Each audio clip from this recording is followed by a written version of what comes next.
Hey, it's Giguk, and you're watching Pixel Party Pals. Woo! I got it right on my first take. It is!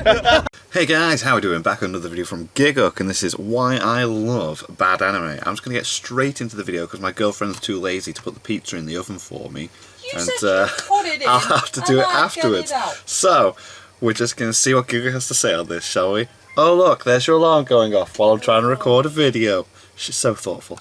Can we all agree for a moment that anime has gotten pretty damn good? In any given season now, pretty much everyone is guaranteed to find a handful of shows that appeals to them, which are pretty good quality. I mean, this season we got My Hero, Beastars, Babylon, Hoshino no Sora, Beastars is highly recommended. Zero, No Game's Life, and not forgetting Dr. Stone and Vinland Saga being carried over from last season. How good was Dr. Stone, babe? Strong lineup, which just seems like the norm nowadays. So it should come as no surprise that the only shows I'm up to date and have religiously kept up with is SAO and Assassin's Pride. Right. Wow, I didn't realise your taste was so shit, Giguk. Wow. I wanted to respond surprisingly to the man that openly endorsed domestic girlfriend. As of late, I think I've cultivated this reputation as that guy on YouTube that likes and celebrates trashy anime. I don't know how, honestly, it just kind of came out of nowhere. So today I just wanted to ramble a bit about how it got this way, why it's kind of half a meme and half actually true, and why, as counterintuitive as it sounds, you shouldn't always feel so pressured to go out and find good anime? Good anime. There we go. This is Dr. Trash Club, or how I learned to stop worrying and enjoy bad anime.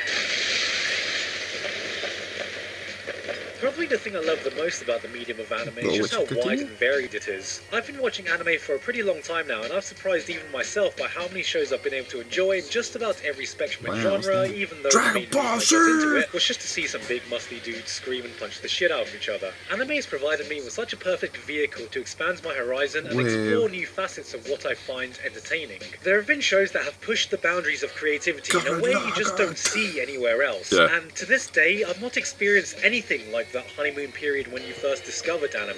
Every new show was a new experience, a new discovery about what you could find enjoyable, and the possibilities seemed endless. Through this journey I found shows I love, shows I hate, shows that are so weird I still can't comprehend whether the emotion towards them counts as enjoyment, and shows so god-awful they made me want to go home and commit isekai. But I feel there does come a point after seeing enough that you kind of get anime. You get the intricacies and the tropes. You get what makes each genre tick. You see the nuances and what makes some shows better than others. That's true. You should watch the critically acclaimed classics and understand why they are so well respected. You see what makes good anime good and bad anime bad. But most importantly, you understand what your own tastes are. And once you reach this point, I find that people mostly go in one of two directions. Either your tastes have been forever changed and you can't enjoy the same things that used to tickle your fancy, or you regress to that same bright-eyed newbie who could find the simplest cliche shit entertaining. And I remember the exact goddamn moment I realised which direction I had taken, because it was when I first watched Orimo. Major spoilers for the ending of Orimo, if you really care about that. Now this may come as a surprise to many, but there was a time I thought I would hate Orimo, aka My Little Sister Can't Be This Cute, because it seemed weird. Okay. Back when only season 1 was out, my initial reaction was, man, I really don't want to watch some weird incest shit, but to my surprise, it turned out to be an entertaining look into otaku culture through the cynical eyes of an older brother who had no interest in it, with a brother-sister relationship that actually seems like a brother-sister relationship. Whoa, I know hindsight is hilarious and everything, but I'm being totally serious. I got surprisingly invested in it, and then season 2 happened and the series shifted from this slice-of-life comedy to more of your typical harem anime where every girl started falling for the main character. It started to turn into everything it had previously been satirizing, which put many people off, but for some reason I was still very okay with it. Watching it. Then the ending happened, and he chose his sister. And I thought to myself, man, I initially didn't want to watch this because I was afraid it was going to go this direction, and then here we are now. Oh my god. So why the fuck am I still okay with it? This was not only the exact point when I first realised that I was but also that even though I could tell there were so many problems with the direction the show went as it started to appeal to the lowest common denominator, I still wasn't above enjoying it. Despite the fact it went down the more generic harem route, I was secretly glad it did, even if it did have the opportunity to make a much more meaningful statement about otaku culture as a whole. And my desire to see a tsundere as the winning anime girl apparently trumped that little awkward fact that they were, you know. I realised this, the Giguk Jesus. I knew was never the same again.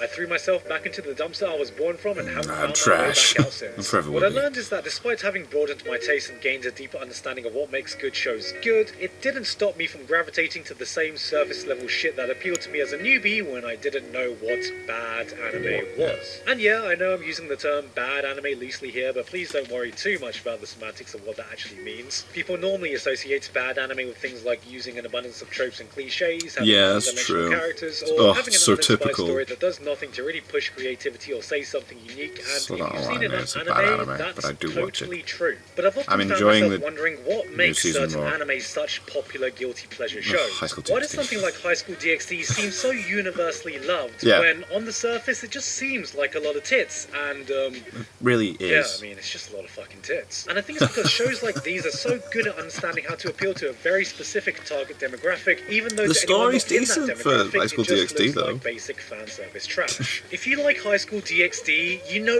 exactly why you like High School DxD, even if it's not exactly for a read you'd gloat to your parents about. Which brings me back to Assassin's Pride. Okay, here we I'm go. just a sucker Apparently for this is cliche so bad underdog it's good. power fantasy stories, as shallow and predictable they may be. Probably because I grew up as a scrawny ass nerd who wasn't the most popular kid at school, Fail and I can fusion feel critics. way more empowered here than I ever did back then, because that shit stays with you. And something like Assassin's Pride is a show that excels at scratching that very specific story itch, even if by pretty much every other standard, it's just a generic adaptation of a generic light novel with generic characters. And though I would never actively recommend this to a wide audience, there are a few aspects I can say certain people would definitely enjoy if you were looking for this type Right. of story. This is a show that is so unapologetic in how many tropes, dumb It just cliches, goes and for it. nonsensical developments it can ham-fist into a story, that it does this 180 and becomes this beautiful car crash you just can't help but admire. Kind of like what Eromanga Sensei did to the Yamoto genre. That's right, this is basically the Eromanga Sensei of power fantasy shows. Oh god. Don't quote me on that. And you know what? It's probably this exact mentality which was the reason I found myself going through a bit of an isekai phase. Could you tell? Could you tell? I know I've helped to propagate the idea that My a lot God. of isekai look and feel exactly the same, but when you look past the surface, you can see that a lot of them actually do have their own unique appeal. Oh, yeah, and God, even Konosuba, some of the man. most generic-looking ones can do something unique enough to retain my interest. The reason I ended up finishing Kenja no Mago a few seasons ago, despite trashing how uninspired it felt, was because I kind of found it interesting that the reason the protagonist was OP was because he was the only person with knowledge of science from our world, so he managed to apply this to the magic systems in a way no one else could really comprehend. The spacing marriage of science and magic was a subtle enough difference that I could still find enjoyment sitting through the exact same story beats I'd seen a million times before. Sure, that's not exactly a big enough reason to convince anyone who doesn't like isekai to watch it, but it was enough for me. And I'm guessing it's Everyone has this different reason tastes. why isekai is still thriving despite the There's perception that always a lot of it just isekai each feels season, the man. fucking same. This is what it means to be isekai trash. For some, the final form of an anime fan is being able to recognize and appreciate truly great shows with the ability to quantify what makes them so special. But for me, it's being able to do that, but also knowing you can make a 4-hour rant breaking down why this trashy anime sucks ass, yet still being able to enjoy it in spite of that. And I can respect any person who has that ability. Okay, congratulations, Giguk. It took you years to Yay. discover that you do actually have shit taste. Oh, wow. So what exactly made you feel like telling everyone about this? So like I was saying, I feel anime is good right now. Like, pretty fucking good. Yeah? I don't think there's ever been a time in my fandom when I've literally had seasons I couldn't keep up with all the shows that sounded interesting. Yet, I don't know if I've been the only one who's recently gone through this phase when I was so paranoid that I Agretsuko is was so good. I haven't watched wasting season my 2 of time it yet. when watching a new show. Is this really what I'm in the mood to do right now? Is this the best show I could be watching at this exact moment? Is this the best way I could be spending my time? Instead of just trying to get absorbed in the experience, just I was enjoying worried it. that there was something new or better I could be watching, that I would constantly be second guessing if I had made the right like, choice I to should watch probably it. watch And this I one. think this is less There's to do too with much having choice. watched too many anime Yeah. and more with just how much choice there is Yeah, yeah. nowadays. Have any of you ever wanted to chill after a hard day's work and then gotten fucking decision fatigue just scrolling down your Netflix or Steam library and spent more time deciding what you want to do instead of Actually doing you it. know, Yeah. actually doing There something? you go, yeah. Oh my god, why is there just nothing to watch? This is how I felt scrolling down the seasonal chart sometimes. Yeah. I honestly think we've been spoilt with not just the amount of choices, but the amount of good choices we have. And it doesn't help that I have this irrational fear of missing out. So I found this huge problem for me when I first entered the seasonal cycle is that I would find myself watching shows I wasn't in the mood for, but did so anyway in fear of falling behind or missing out on Yeah, something like, good, I would which made me just enjoy try and watch like everything the first less. 2 episodes And of to remain everything, this and way it's just until like, I fully accepted that I'm never in my life going to be able to catch up to everything I want to. And the reason that took me so long to realise is because it didn't always feel this way. Okay, so small little tangent. Okay. I have a confession to make. oh dear. I have not seen Full Metal Alchemist, original What? or Brotherhood. What? I know. What? Hear me out.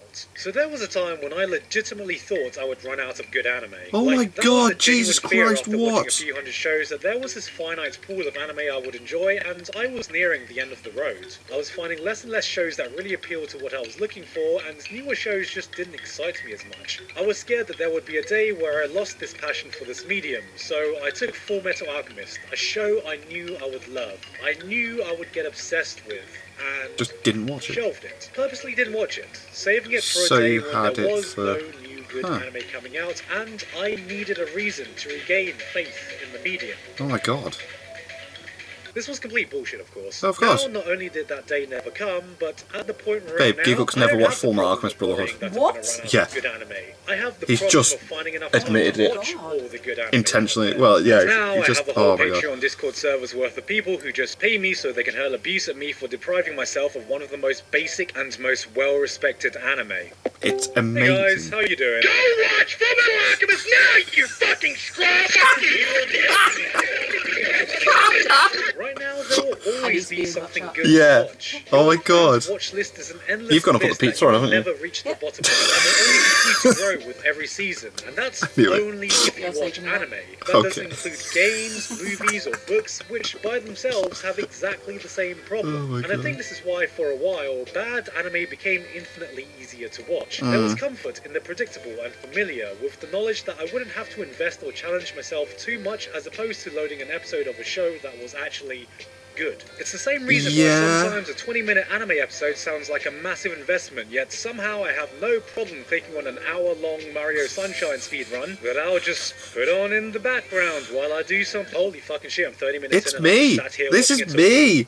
Well, I'm this struggling to far in, find I've stuff to watched do, about so I 30 put something minutes. on It's really YouTube, and I valuable can't finding decide anime what that anime gives to you watch. experiences, great storytelling, unique ideas, and just losing myself in a show. And if you're getting into this medium as well, I implore you to go out of your comfort zone, because you'll probably discover something completely new. you have I no do need idea this. you like. There are also times when I just want to shut my brain up and watch some black-haired, generic Kirito-looking main character overpower a bunch of dudes. Once you accept that you won't be able to see everything, you start feeling less overwhelmed and anxious about optimizing free time and just doing things you actually feel This like. is so Because, true. Let's be honest, you're always going to be behind. You're always going to have another anime you have to watch or another game you have to play, and once you get around to finally finishing that show, there are 10 more that have been added to your list in the time you took to finish it. So if it's going to be like that anyway, fuck it. Give me those big titty anime girls thirsting over Nathan no personality. Let me relax to another mindless isekai in between my viewings of Legends of the Galactic Heroes. Hey, maybe even give that old anime a rewatch instead of feeling pressure to always have to watch something new. There's too much shit out there right now for you to be doing something you don't enjoy, and the last thing you should be doing is stressing over your fucking entertainment. I guess all I'm trying to say is, guys, don't worry. I'll watch Full Metal Alchemist one day. Seriously. Let me just watch a bit more of SAO though, and maybe finish Assassin's Pride. In all fairness, though, Alright, and just one more isekai. the Underworld arc in Sword Art Online is actually okay. I'm enjoying it. Hey guys, hope you enjoyed that video. I know this was a bit more rambling than my usual fare. I just wanted to try something a bit different. I love Just that chill a picture. bit and write down the contents of my mind without too much thought. The fact he's got Structure, beer in his hand as you know, well. Just have a casual chat with you all. If you did like it, then leave a comment, and who knows, maybe I'll make more videos like this. And with that said, said, thank you very much to BDD in your life. Yeah, I do need to Nicholas just Payton, switch off Mike and stop Elfin, going, Sisters oh, what is this, and try and 10086, embrace Elephant, other and everyone else on Patreon for supporting me this month and things. helping me to not watch Full Metal Alchemist. You You can also join in hurling abuse at me for not watching your favourite anime by checking out my Patreon if you like. It's coming up to not only the end of the year again, but it's going to be the end of the decade, and I have some content plans for just that. So, hope you Cool. look forward to it. Until then, though, no further updates Oh my today. God. I've been Giguk, and I'll see you all next time. Do you reckon he's not going to do all anime in 2019, but he's going to do all anime in the last decade? In the last 10 years? Oh my god. Or an anime in minutes. I want an anime in minutes. I miss the anime in minutes. Anyway, that was pretty cool. And I think I've learned a lot from that. I've learned that if I want a pizza being put in the oven, I need to mention it whilst recording a video, and then my girlfriend will do it for me. So thank you guys very much for watching. Put the pizza in, I would take it out. And then you sat down and started recording a video, and I just rolled over like, what? So, there's the moral of the story, guys. Thank you guys very much for watching. What did you guys think of that? What did you guys think of this? Click like, subscribe if you haven't already. Leave comments down below. Let me know what I should watch and discuss in future videos. I'll see you guys, all you guys, next time. Bye. Now go take that pizza out the oven. No, that's your job damn it, now. okay. You go take it out. Okay, fine.